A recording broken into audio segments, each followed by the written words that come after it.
8장 22절로 25절의 말씀입니다.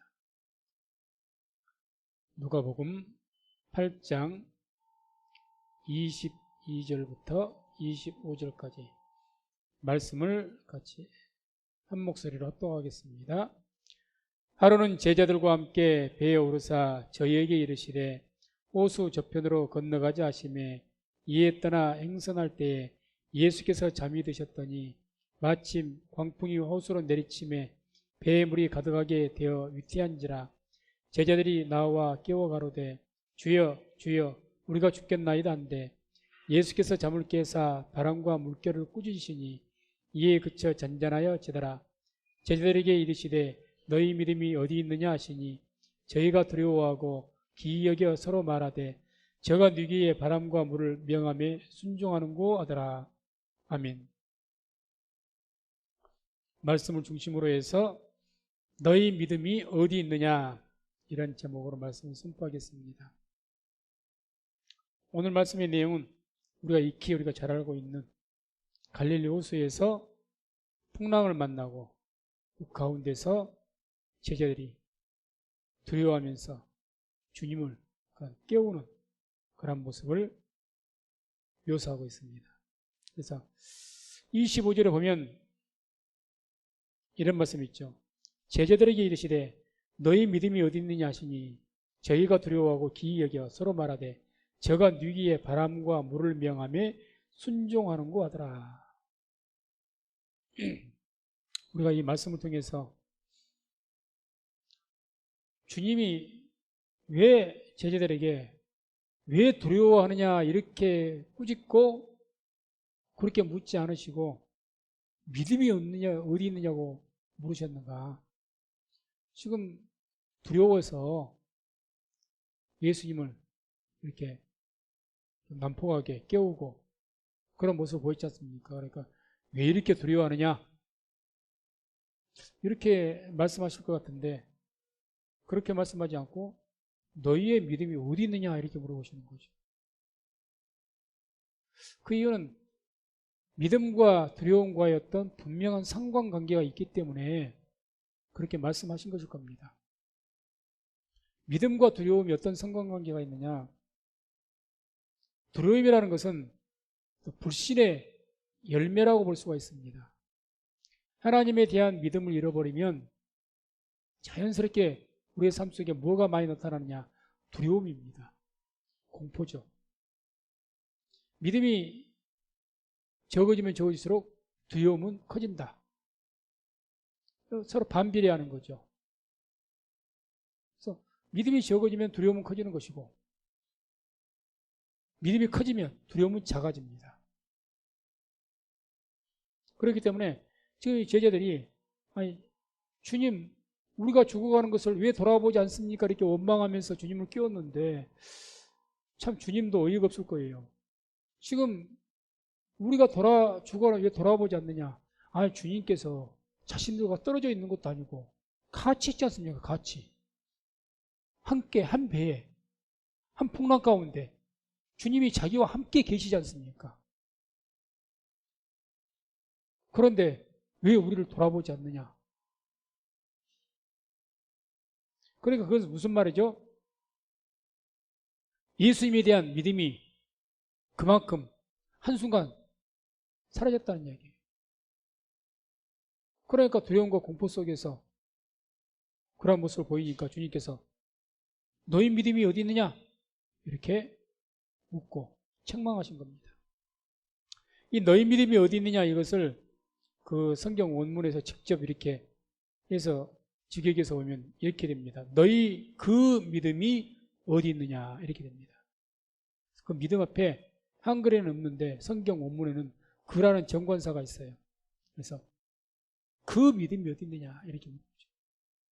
어떤 막연한 믿음을 말씀하신 것이 아니고 그 제자들한테 특정한 믿음이 있는데 그 믿음을 묻는 거예요. 그 믿음이 어디 있느냐.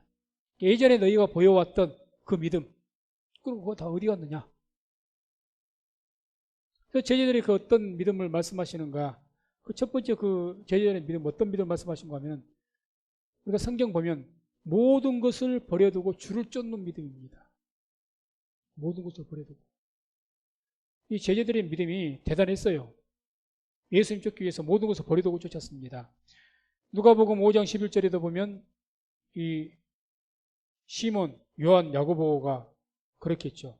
저희가 베드로를 육지에 대고 모든 것을 버려두고 예수를 쫓으니라. 시몬, 베드로, 요한, 야고보 이 세 분들 이야기라는 거죠. 또 5장 27절 28절 보면 그 위에 나가서 레위라는 세리가 새가 앉은 것을 보시고 나를 쫓으라 하시니 저가 모든 것을 버리고 일어나 쫓으니라. 역시 이와 같이 예수님께서 제자들을 부르실 때에 모든 것을 버리고 주를 쫓았다. 이렇게 말씀합니다. 한마디로 누구보다도 열정을 가지고 열심으로 주를 쫓았다는 이야기죠. 모든 것을 버렸으니까. 심지어 묘사를 어떻게 합니까?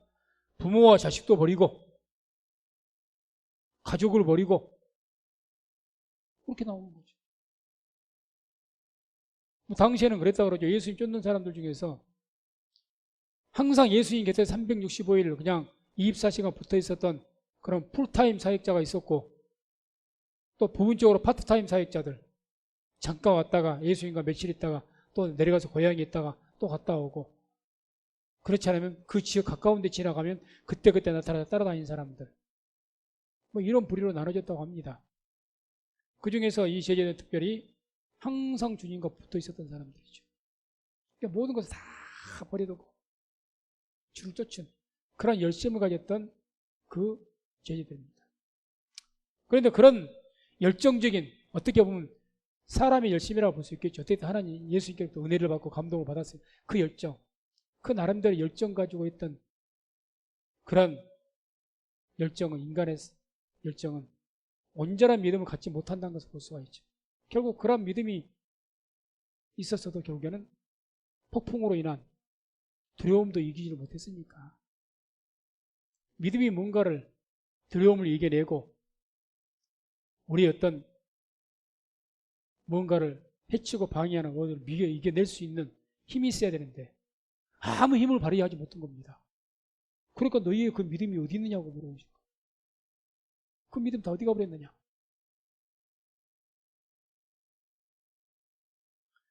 두 번째는 이 제자들의 믿음은 표적과 기적을 보고 체험했던 믿음입니다. 그래서 이 누가복음, 특별히 복음서의 누가복음은 다른 마태나 마가, 요한복음보다는 훨씬 시간대적인 순서에 의해서 기록되어진 것으로 정평이 나 있습니다. 누가라는 분이 원래 의원 출신이라 대단히 합리적으로 순서적으로 이렇게 시간대별로 이렇게 기록을 했다고 이제 밝혀졌습니다. 그것을 우리가 추정해서 본다면 이게 8장 이전에 있었던 모든 이 제자들에게 예수님을 따라다니면서 일어났던 사건들, 그런 내용을 이렇게 쭉 보면은 약 10가지 정도의 하나님의 그 예수님을 통해서 기사와 표적을 체험합니다. 이 풍랑 사건 이전에 10가지나. 그래서 4장 31절 37절 보면 가브나움이라는 곳에서 회당에서 귀신을 쫓아낸 사건, 또 4장 38절 39절 보면 베드로의 장인, 그 장모, 시몬의 장모, 그 열병을 손을 만져서 깨끗이 고친 사건, 4장 40절 41절 보면 각색 병자를 고치시고 귀신을 쫓아냈다, 이런 말씀이 나오고, 또 누가복음 5장 1절에 11절 보면 베드로 그 빈 저녁 내내 고기를 잡았지만 못 잡았습니다. 그래서 깊은 곳에 그물을 내리라 해서 두 배를 가득 채우게 한 그런 사건. 또 5장 12절 13절 보면 나병 환자, 문둥병자를 깨끗하게 고치신 사건. 5장 17절에서 20절 보면 중풍병자, 지붕을 뚫고 이렇게 침상째 내렸죠. 중풍병자를 낫게 하신 사건.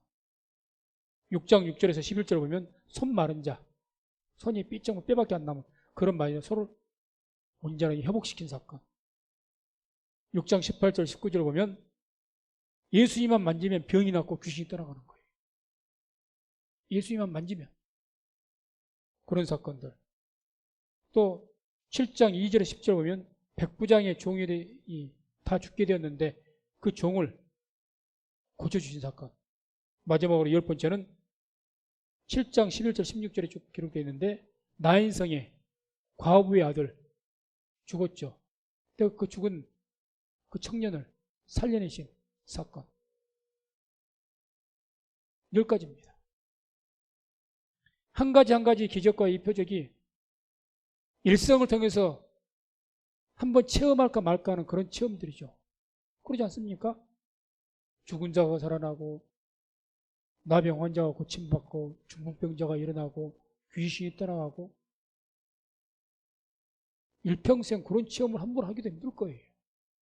근데 제자들은 어떻겠습니까? 특히 이 제자 예수님은 360을 따라다녔기 때문에 바로 예수님 옆에서 눈으로 똑똑히 봤습니다. 체험했어요. 봤죠.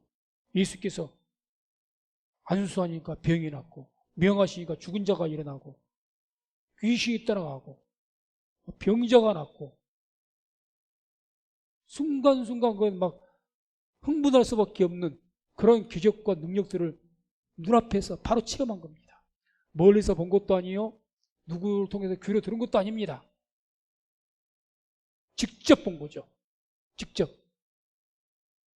중요한 것은 그럼에도 불구하고 그런 체험을 했고 그런 어떤 믿음을 가졌다면 그런 어떤 제자들도 풍랑의 두려움을 이기지를 못하더라는 이야기입니다.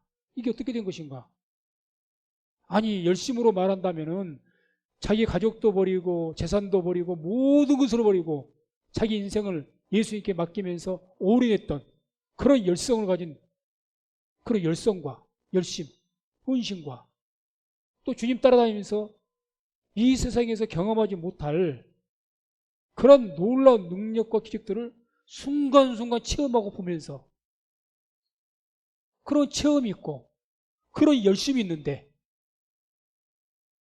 그런 어떤 것이 있었던 그런 믿음을 가지고 그런 믿음이 있던 이 제자들이 풍랑을 만나니까 그걸 이기지 못해가지고 두려움을 이기지 못해가지고 예수님 흔들어 깨우고 왜 우리가 죽어가는데 돌아보지도 않느냐고 그런다는 거죠. 그럼 우리가 이렇게 생각을 해봐야 되겠죠.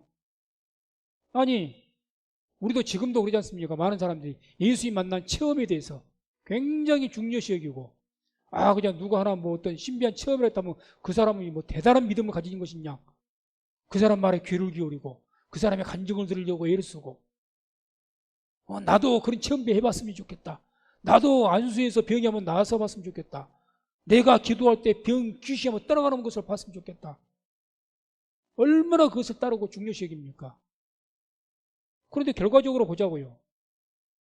이렇게 놀라운 기적과 체험들을 순간순간 체험했던 이 제자들이 다른 사람들도 아니고 예수 옆에서 함께 먹고 자고 있던 그런 제자들입니다.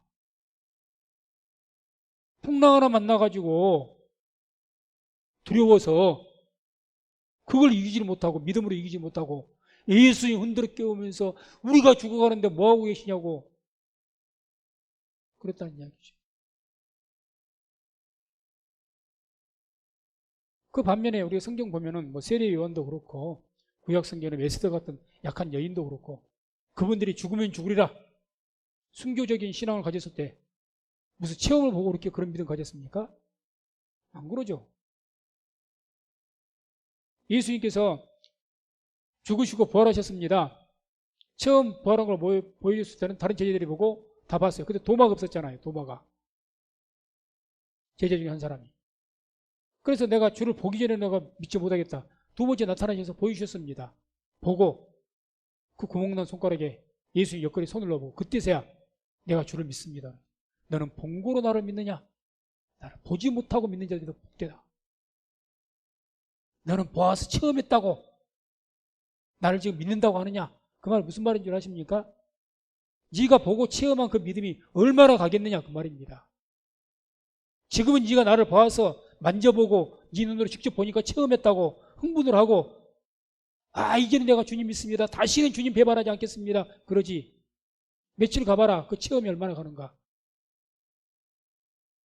까마득히 지금 주님이 그 죽은 자를 살리셨던 그 예수님, 귀신을 쫓아냈던 예수님, 뭐 적은 기적입니까? 말로 행해서 그런 많은 기적들, 그런 행했던 예수님 자기 옆에 주무시고 계셔요. 어디 가신 것도 아니고. 그런데 그 주님에 대한 믿음은 온데간데 싹 없어요. 그동안 봐왔던 거, 체험했던 거 다 어디 가버렸어요. 주님이 너희 그 믿음이 어디냐, 그 말이 무슨 말씀인지 아십니까? 너희가 내가 함께 다니면서 표적을 나타내 기적을 나타낼 때는 정말 생명이라도 바칠 것 같이 그렇게 나를 믿는다고 하더니 지금 너희들 그 믿음이 어디 있느냐? 나만 있으면, 내가 너희와 함께만 있으면 어디든지 가겠노라고 그랬던 너희들, 그 믿음 다 어디 갔느냐는 거죠. 우리가 여기서 이것을 깨달아야 됩니다. 우리가 신앙생활하면서 믿음의 체험, 기적적인 능력 체험하는 것 귀한 일이죠. 그런데 그것을 우리가 매일 필요가 없는 것은 그런 능력과 기적을 체험하는 것이 얼마 못 간다는 이야기죠. 그것이 이 제자들처럼 실제 우리 삶 속에서 나의 문제에 닥치는 어떤 두려움과 어떤 그런 상황이면 그 믿음 다 어디 가고 없습니다. 그때 그 열정적인 믿음 다 버리고 주를 쫓았고 뭐 이것도 체험했고 저것도 체험했고 방언을 하고 뭐라고 결국 내 인생에 내 문제 딱 부딪히면요 그 믿음 다 없어져 버립니다. 그냥 병 하나라도 걸리면 벌벌벌 떨어가지고 다 이만한 문제에서 그걸 가지고 벌벌벌 떨고 두려워하고. 그래서 이렇게 보고 체험하는 것은 우리에게 온전한 믿음을 주지 못합니다. 그 체험은 체험일 뿐이지. 내가 그걸 가지고 간증을 하고 한순간 내 마음의 흥분과 어떤 은혜를 끼치고 분명히 그러긴 하겠죠. 그 온전한 믿음을 주지는 갖게 하지는 못합니다. 그래서 우리 이런 온전한 믿음, 뭐 두려움을 이기는 어떤 상황에서 진짜 믿음은 언제 그 능력을 보는 겁니까? 믿지 못할 상황이 되었을 때, 죽을 수밖에 없는 상황이 되었을 때 두려워하지 않고 담대하게 다니엘처럼 사자굴에 들어가도 두려워하지 않는, 풀무불에 들어가도 두려워하지 않는, 죽음 앞에서 두려워하지 않는 그런 모습을 보일 때 그 믿음이 진정한 참된 믿음인 줄로 믿습니다. 그게 믿음이죠. 그게 믿음을 보이는 거예요. 그게 믿음 보이는 겁니다. 아무 풍랑이 없을 때야 다 믿음이 좋은 것 같죠. 다 믿음이 있는 것 같고 무엇이든지 불을 지나봐야 시험을 해봐야 하는 것 아니겠습니까? 내 앞에 딱 내 생명에 내 삶에 큰 주장을 준 그런 문제가 딱 부딪혔을 때 그때 그 사람이 믿음을 보는 거죠. 제자들은 그것을 이기지 못한 거예요. 그러니까 아니 그동안 체험했던 것도 어디 갔냐고요. 그 많은 체험들, 그 많은 체험을 다 그때 그런 놀라운 체험 한 번씩 할 때마다 제자들이 어떻게 했습니까? 어떤 마음을 가지고 있어요? 내가 죽는 한이 있어도 주님 떠나지 않겠다. 주님 배반한 일이 없을 것이다. 왜 안 그러겠습니까? 그런 걸 보고 왜 그런 말을 안겠어요? 그것이 아무 그런 놀라운 체험을 10번이나 했는데 성경에 기록된 것만 어찌 기적이 성경에 기록된 것만 있겠습니까?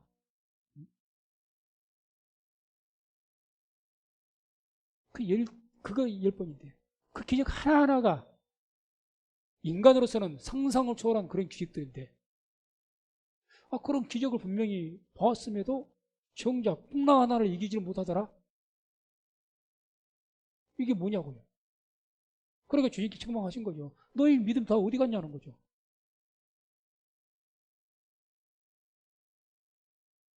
주님의 기적이 나타날 때 할렐루야 찬양하고 그런 믿음 다 어디 갔느냐.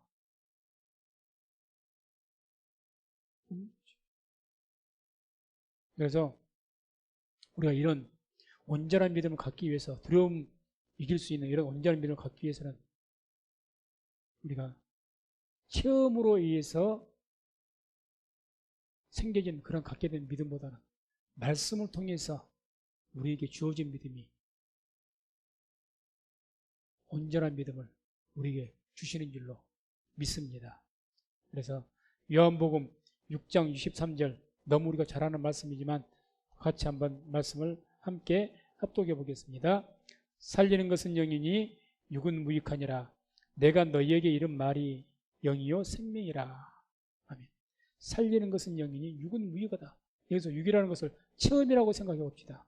눈으로 보는 기적과 표적은요, 우리의 영을 살리지를 못합니다. 그것이 우리의 영혼을 살리고 내게 믿음을 주고, 그게 우리의 육, 우리 눈으로 보는 기적과 체험, 표적, 그게 우리 영을 살리는 것이 아니에요. 내 눈앞에서 죽은 자를 살아나는 것을 봤다고 해서 그게 내 영을 살리지 못합니다. 뭐가 살립니까? 주의 말씀, 내가 너에게 이른 말이 영이요 생명이다. 주의 생명의 말씀이 우리 영혼을 살리게 될 줄로 믿습니다. 그 말씀이죠. 살리는 것은 영이다. 육은 무익하다. 너희가 아무리 눈으로 별것을 보았다고 할지라도, 별것을 체험했다 할지라도 그건 무익하다, 막하다 그러진 않은 거죠. 무익하다. 너희 영이 아무 보탬이 될 것도 없다. 체험은 체험일 뿐이지. 결국 너희 영을 살리는 것은 뭐라는 겁니까? 주님께서 하신 말씀이라는 거죠. 말씀이다. 로마서 10장 17절 한번 또 같이 봅니다. 그러므로 믿음은 들음에서 나며 들음은 그리스도의 말씀으로 말미암았느니라. 아멘. 그렇기 때문에 믿음이 어디서 나느냐? 눈으로 보는 체험에서, 기적에서, 기적 체험에서, 뭐 신비한 것을 보고 환상을 보고 방언을 하고 그런 것에서 믿음이 생기는 것이 아니고 어디에서 생긴다고 말씀합니까? 오직 들음에서 난다. 말씀을 들었을 때 너희의 믿음이 온전해진다. 아멘. 분명합니다. 그래서 우리가 우리 교회사에서도 보면은 우리나라도 처음에 복음이 들어올 때 정말 순교하신 분들이 많았죠. 그분들이 물론 나름대로 개인적인 체험도 하신 분도 계시겠지만 대부분 순교자가, 많은 순교자가 있는데 무슨 기적 보고 순교한 줄 아십니까? 말씀 듣고 믿어서 순교한 거예요. 순교자가 100명이 계신다면 90명 이상은 전부 기적하고는 관계가 없습니다. 말씀 듣고 은혜 받고 믿음이 있어가지고 그 믿음으로 순교한 거예요. 그 믿음으로. 그 믿음으로. 그렇기 때문에 우리가 살아가면서 하나님의 기적을 체험하는 것 귀한 일이죠. 그걸 매여서도 안 될 것이고 거기에 치우쳐도 안 될 것입니다. 오늘 말씀과 같이 우리가 어떤 큰 일을 만났을 때 풍랑, 나의 인생을 덮어버릴 만한 그런 풍랑을 만났을 때에도 두려워하지 않고 담대하게 믿음으로 헤쳐나갈 수 있는 그런 믿음을 주는 것은 어디로부터 비롯되느냐? 말씀을 들음으로 믿음이 우리에게 주어진 줄로 믿습니다. 그래서 우리가 항상 말씀을 듣는 것을 귀하게 여기시고 말씀을 들음을 통해서 오늘 말씀과 같이 두려움을 이길 수 있는 온전한 믿음을 가져서 매사에 어떤 일을 만나든지 두려워하지 마시고 믿음 가운데 담대하게 승리하는 삶을 살 수 있는 저와 우리 모든 성도님들 다 되시기를 주의 이름으로 축원을 드립니다.